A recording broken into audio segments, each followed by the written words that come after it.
为什么都说一群军官里如果站着一个士官，那这个人绝对不一般，千万别惹他。这些人枪打得不错，都是各部队选来的尖子，哪有那么多尖子？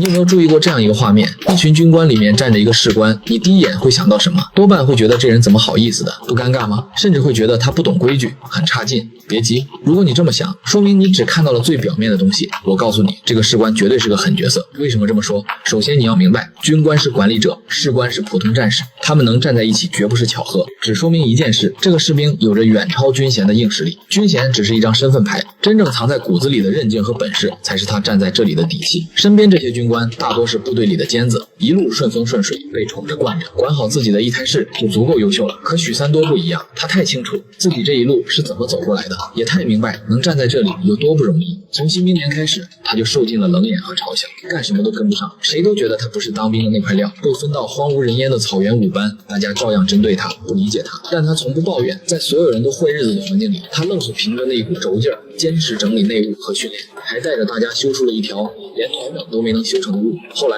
到了钢七连，他又做了太多没脑子的事，连长高成好几次都想把他送走，但许三多没有自暴自弃，他没背景，没天赋，也没有成才的机灵，嘴甜。许三多靠什么？就一个字：拼，拼命学，拼命练。别人1遍，他10遍100遍，硬生生把自己从垫底追到前列。最经典的就是那次腹部绕岗。